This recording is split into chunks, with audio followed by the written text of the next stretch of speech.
Hi, welcome to the 2021 CI Summit. I'm Cynthia Cheng Correia, President of the Council of Competitive Intelligence Fellows. I'm thrilled to be representing the CI Fellows and kicking off this year's summit.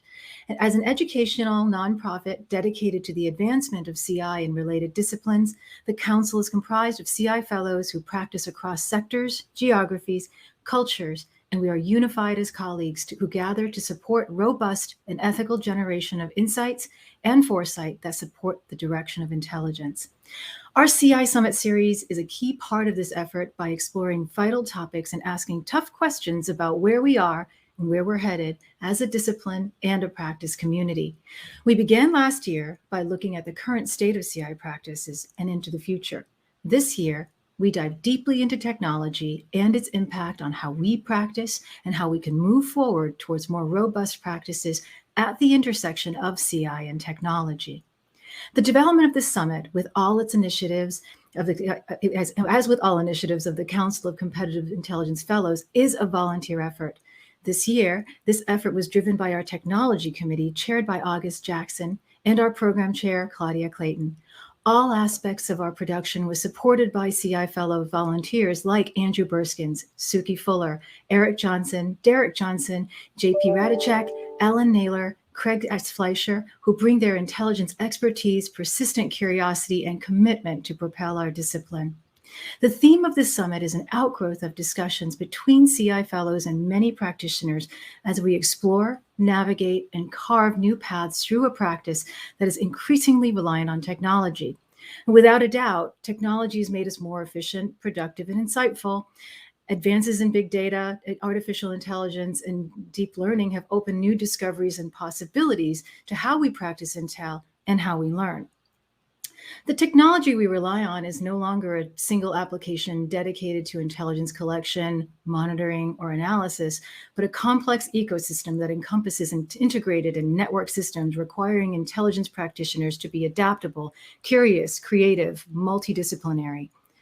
The evolution and transitions introduces vital questions not only about changes across industry and macro-environmental sectors that are the subject of our intelligence analysis, but about changes to intelligence practice itself.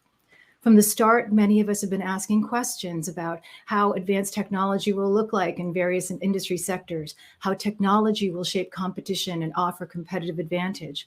What does a competitive landscape look like for organizations that have data strategies and are AI enabled versus those that don't? And how does this affect barriers to entry for emerging companies? As we ask about industries, how often are we asking vital questions about how we practice intelligence in this technologically transforming landscape? Are we considering what technology-enabled intel will look like in 3 to 5 years or beyond? Will it work in ways we expect? And how do we engage and ensure that it does? Futurist Martin Ford describes AI as the electricity of intelligence, transforming societies and shaping every aspect of our lives as electricity itself has.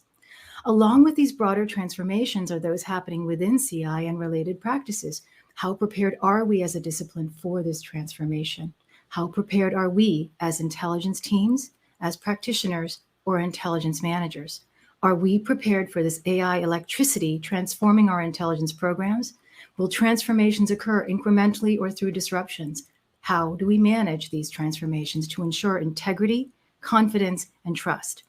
So, in our practice landscape, this summit is designed to help us gain a clearer eye of how we can examine issues that can signify intelligent successes or failures, how we can cultivate and manage this landscape to optimize technology, and how we can help shape the direction of technology development and applications towards more robust and on-target intelligence, insights, and foresights generation. I also want to highlight that as a summit, this event pushes beyond the format of a typical conference in discussing our sources and methods. At the core, here we aim to ask fundamental questions about the current and future states of our practices with advanced technology and AI, the electricity of intelligence. Each session in this summit will feature a key aspect of this intersection. While we spotlight panelists and speakers to focus the discussion, you each have an individual stake in these discussions and the outcomes of the summit. As you participate, Please engage by sharing your insights and questions in the comment section. At the end of each day, the CI Fellow will help us wrap up by outlining key takeaways from the day's sessions. Tomorrow, we'll discuss the summit outcomes and explore what we can do to help shape, optimize, and propel intelligence through technological changes beyond the summit into our practices and in developing technologies. If you are on social media, please share your experience and perspectives using the hashtag CI Fellows Summit and hashtag CI Fellows.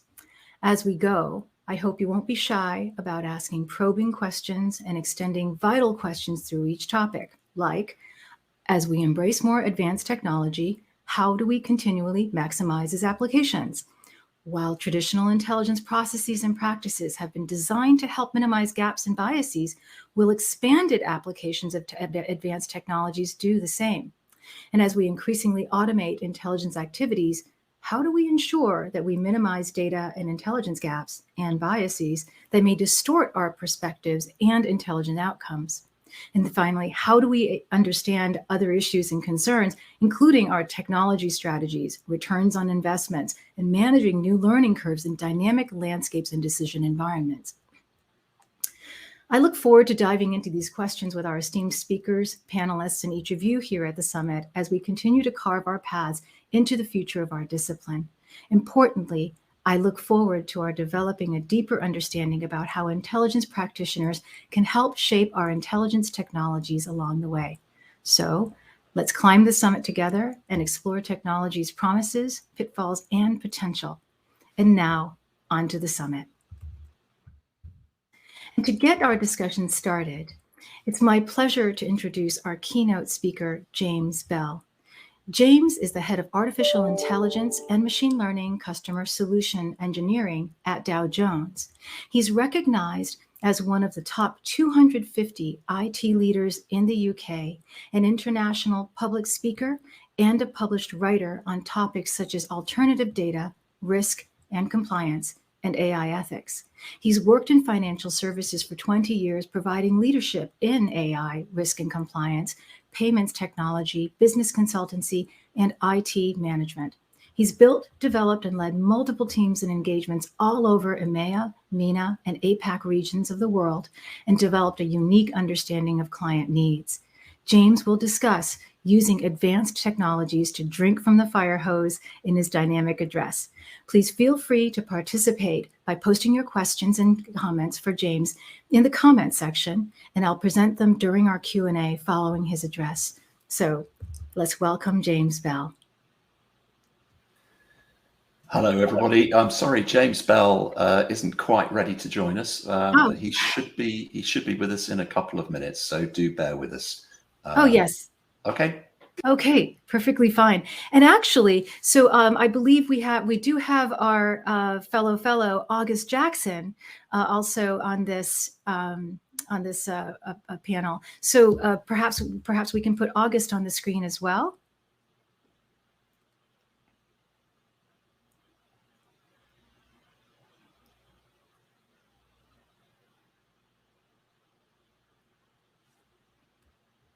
No?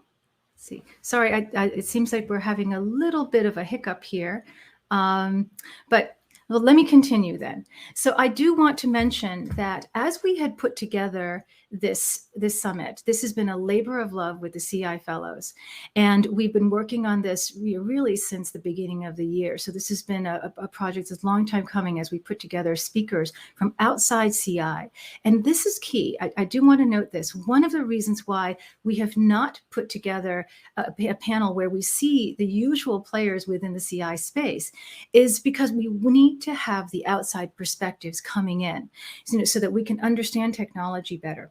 Many of us have observed as practitioners that we're not reaching out enough into the technology fields to be able to bring in those types of practices and expertise and perspectives. And as Intel practitioners, we understand that with the Intel mindset, we're always reaching out to try to gather outside perspectives, to sharpen our own, to expand our own, so that we don't find ourselves, insular and blinded, through our own biases. And so I hope that you'll look at this particular conference with this in mind, that we're trying to encourage us to look outside at this intersection of CI and technology, so that we can, as intelligence practitioners, become more multidisciplinary into the intelligence space, as well as into the technology space, as technology begins to transform intelligence. We see automation happening in technologies, and many of you have been implementing automation in technology as well, in which some of the simpler tasks, some of the more big data oriented tasks in intelligence, is really put through the technology gateways, and so that requires different skill sets, and that also requires a different sense of our being able to manage intelligence projects, because it's no longer following the intelligence process in the ways that we've been accustomed to. If we find that in published source collection, there's a lot more automation going on with monitoring, for example, we need to spend some time ensuring that the monitoring itself, right, through using technology, it can be bolstered, and that it minimizes gaps and biases. And so these are the types of questions that we want to look at. So as you go through the summit, you'll be exploring with our panelists and speakers the various types of topics throughout the intelligence cycle, and looking at how we'll need to adapt our own practices and expand our skill sets, to be able to manage intelligence into the future. And so I see that I'm joined by my colleague, August Jackson. Speaking of technology, August is with Deltek. So I'm talking about that very practitioner, that is August. He's doing much of this now, automating and using technologies, maximizing technologies. And there is a reason why August is the head of our technology committee. So he is our internal tech guru. So August, would you like to say a few words about this?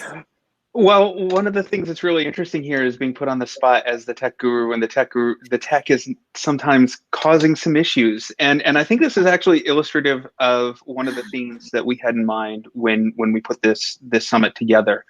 And I know, Cynthia, just a quick digression. I know that you touched on this really very well in your opening statement, but this is intended to be a summit. And so while I do have the stage for a moment, I do want to encourage everyone who is in the chat to make sure that you're making your voice heard.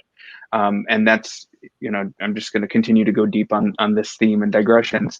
That's one of the things that I think the competitive intelligence professional community needs to do as technology becomes more prevalent and significant and sophisticated in terms of how we're using technology in our intelligence practices, is making sure our voices are heard.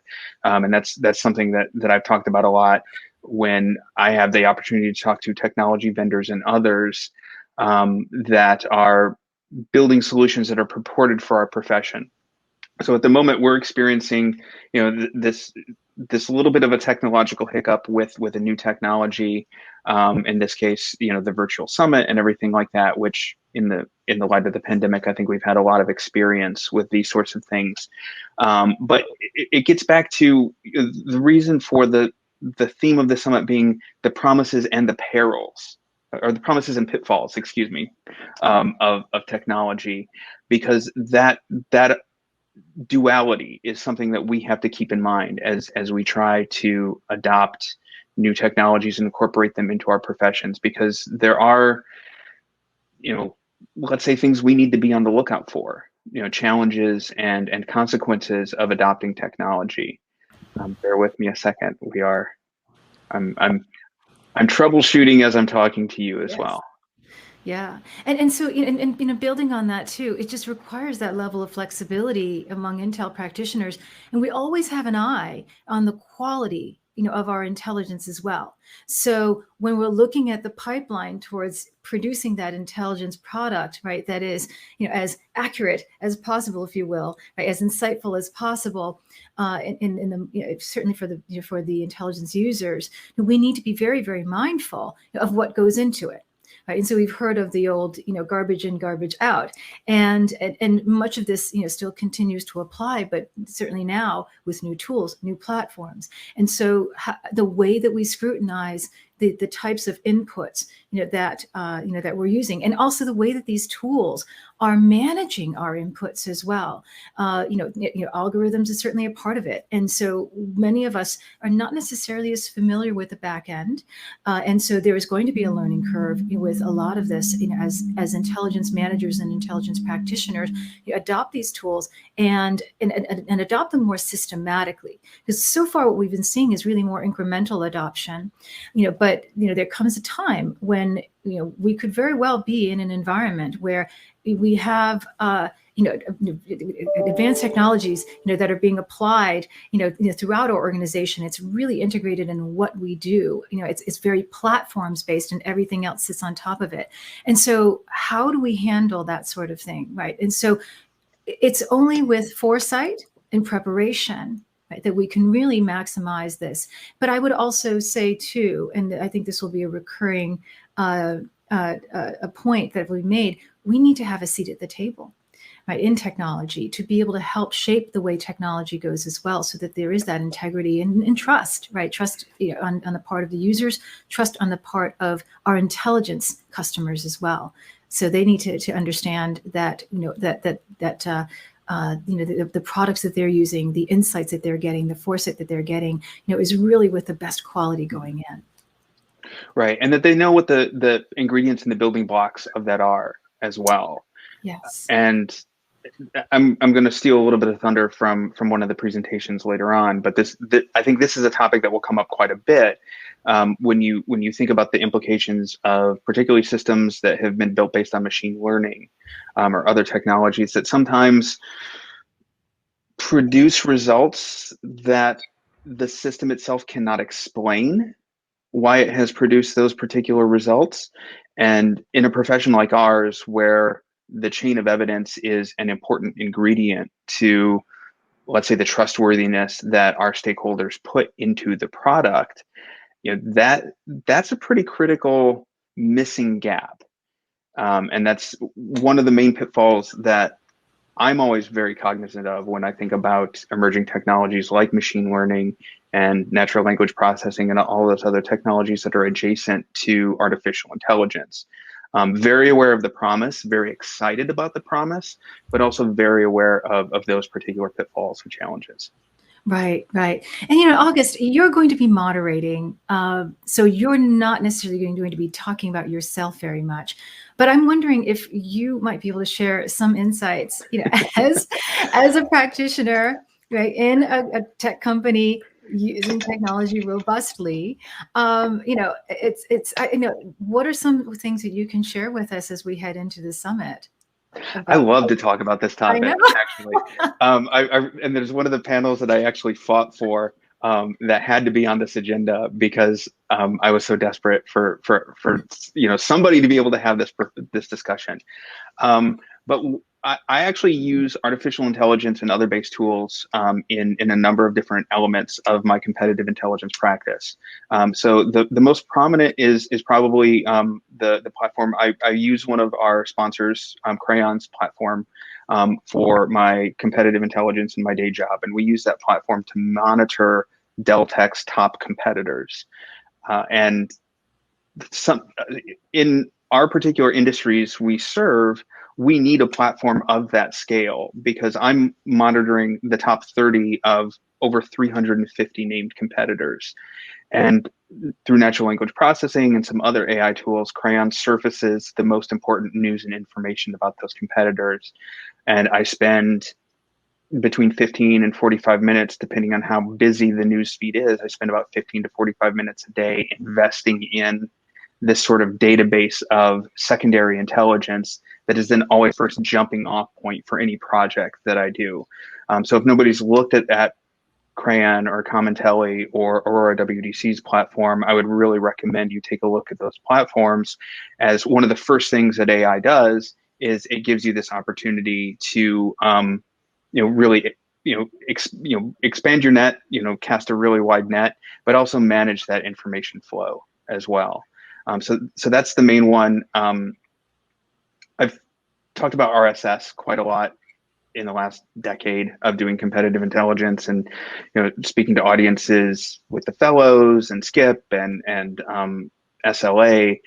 One of the things that my RSS platform of choice added was basically an AI robot that looks at your RSS feed and bubbles up the most important news and information. That platform is Feedly, and I enjoy the platform quite a bit. So that's an AI-based tool that I find really very useful. While I'm here, one thing I will say, the AI tool that I really, really want as a competitive intelligence professional who's looking to save himself a lot of time, Cynthia knows where I'm going with this because I complain about this all the time. I hate scheduling meetings, despise it. I hate the back and forth of, when are you free? When are you free?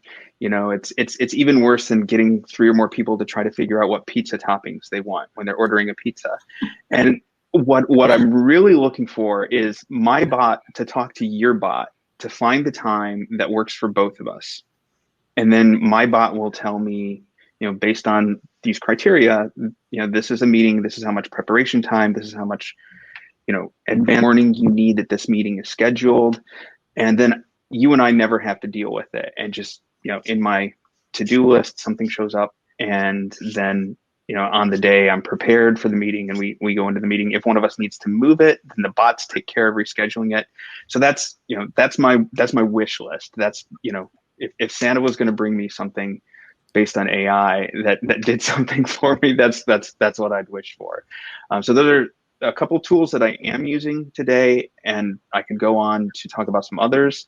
But then there's also that big wish, and just, real quick, it's interesting too, and feel free to argue with me, people, but the tool that I'm really looking for to save myself some time and to give myself some capacity is not something that does the CI for me.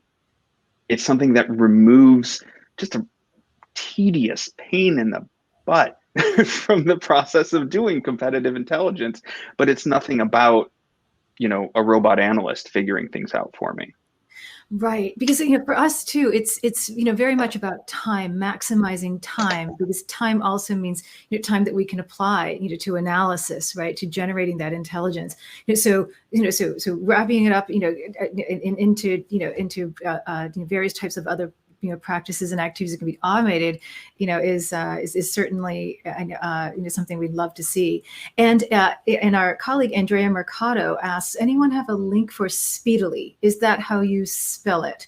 It's Feedly. Feedly. Sorry, my accent. It's FEEDLY. I hope. Yeah. Yes. Our fellow Richard Caldwell says, I wonder if over time we will see cross-platform integration, Skype to Teams, Slack on Zoom, et cetera, a mashup. And actually, so the projections are that we are moving in that direction, that we're moving more towards a platform-based environment, and then we'll just have more integrations on top of that. And so a lot of folks are already using different types of products to enable that in their own organizations and just on their teams specifically.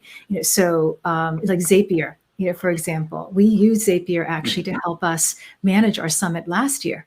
And so just even at the summit level, we've been working on more integrations, but to Richard Caldwell's point, absolutely, that's really the direction, that we're headed. And so that also brings up a lot of implications, and maybe that's something we can explore here too, right? Which is that we have to become more platform dependent in this environment.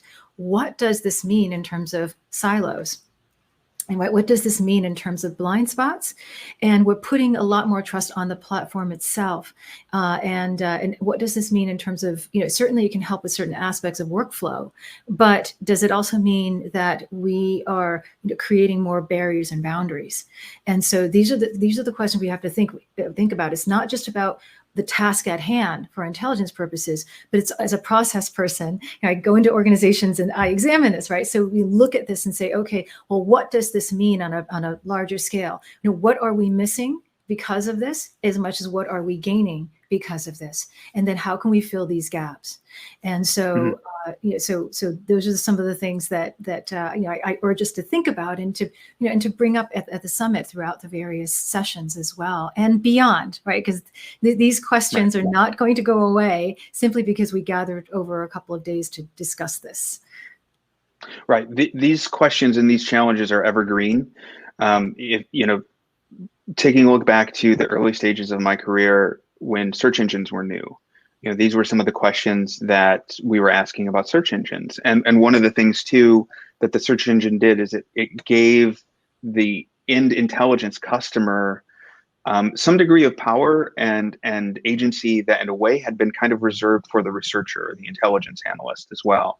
And we're going to see a similar dynamic when those same customers for us, our internal, inside, for me, my executives inside of my corporation, when they are likewise empowered to do more of what we might consider our job or more of what we might consider competitive intelligence as well. And one of the things that we've done as we've adopted Crayon at Dell Tech is we've adopted that as an all company tool, which, historically competitive intelligence tools have been reserved for the competitive intelligence team. And our intention early on was that this was something that everyone would have access to the very best of our ability. Everyone would know how to use it, at least, well enough to set up the saved searches and email alerts for things that are relevant and important to them. We had no illusions that anybody would probably use it as much as we do. We've got a couple of power users outside of the competitive intelligence team who make regular use of this system as well. And it's very similar to, again, that dynamic in search engines when all of a sudden, members of the C-suite were pulling down competitors' annual reports and reading them themselves and those sorts of things. And, in some instances, coming back with much better questions as a consequence of their own intelligence, but then also, sometimes creating a little bit of a challenge for the competitive intelligence professional as well.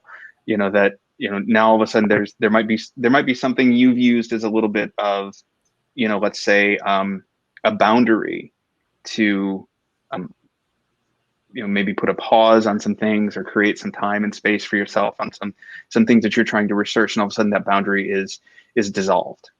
Right. And you've mentioned Crayon a few times as well, and I want to mention as well that this summit cannot have happened. We wouldn't be here if it weren't for sponsors like Aurora WDC and Commentelli and Sedula Group, Tyson Hines, and Crayon. And so I do want to recognize them, and I have to say that I really appreciate that. These technology solutions providers are here supporting us as well, because it's very easy, I think, for solutions providers to say, well, we don't want to listen to these questions. They're diving into into how we make this magic and questions that folks are grappling with in their transition. And so the fact that they're here supporting this conversation, I think is extremely vital to how we move ahead as well as intelligence practitioners, working with them to continue to shape this landscape of technology so that it just becomes better and it achieves that optimal product that we want to see across as many projects as possible. So I want to thanks to our sponsors for this event for sure.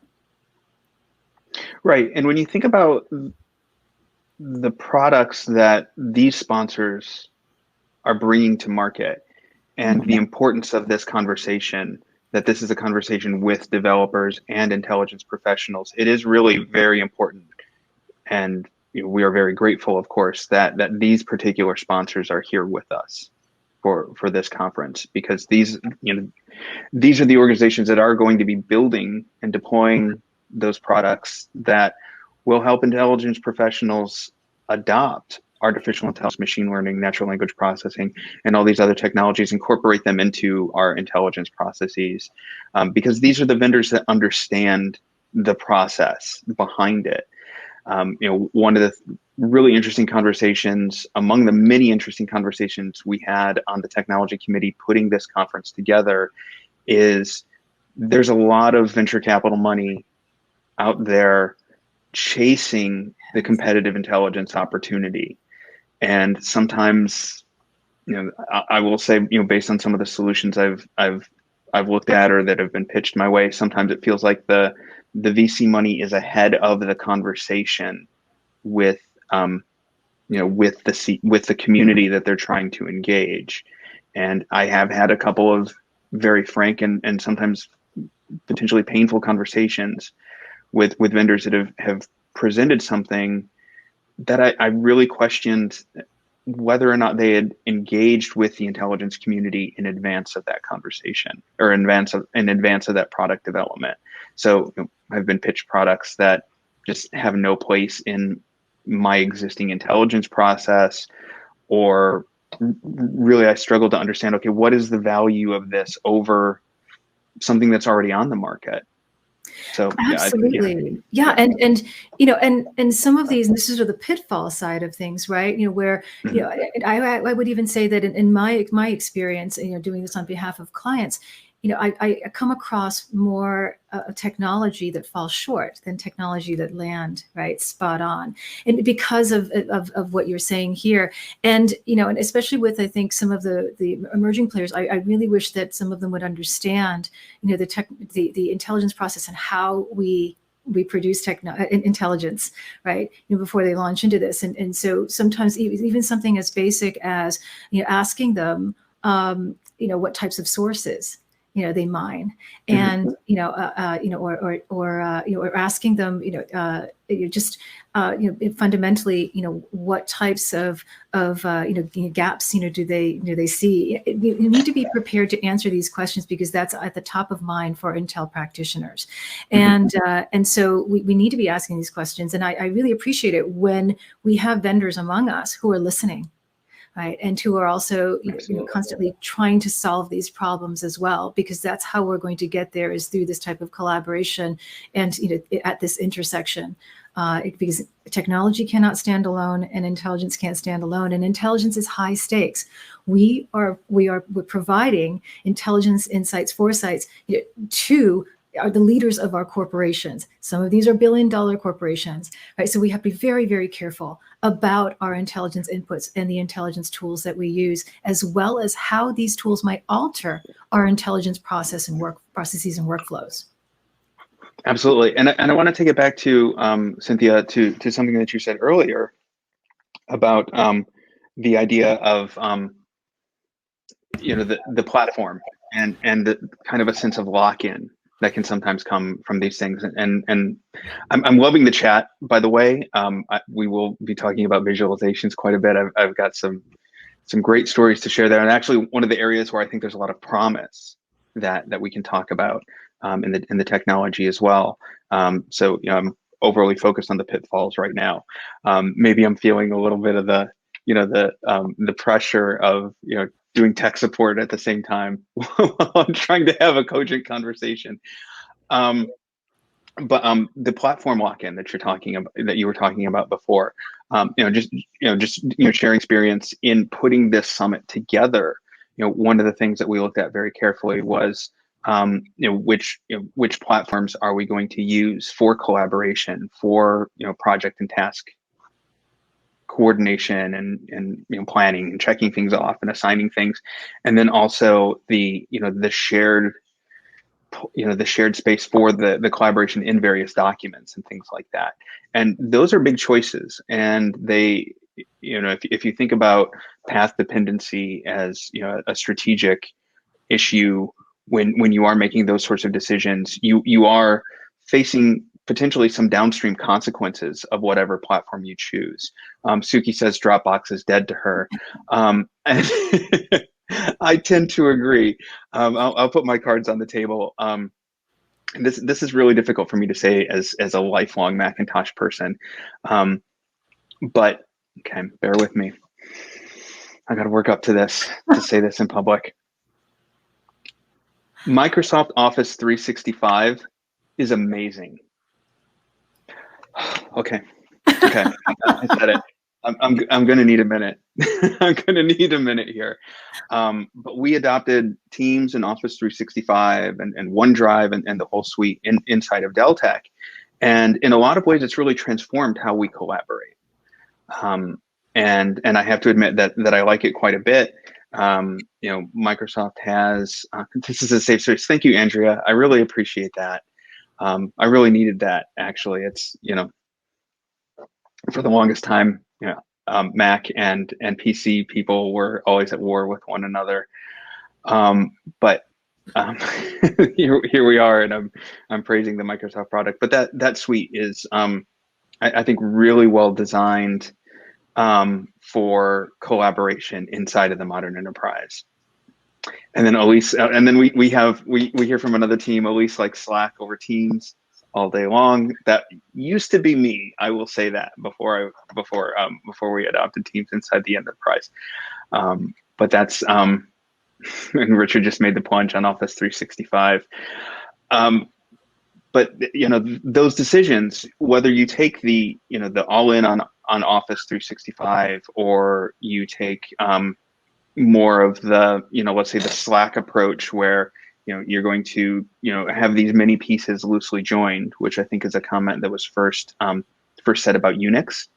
If you're going to take that many pieces loosely joined, that does give you some degrees of freedom that you do not have if you take the Office 365 approach. And these are some of those platform discussions that we're as a profession going to have to think of, as well as we think about those different technology platforms that we try to that we're incorporating into our practices as well. So for example, if you've chosen Crayon as we have, that will have downstream consequences in terms of, well, what can Crayon connect to, whether that's your CRM or other pieces of your business processes, those sorts of things.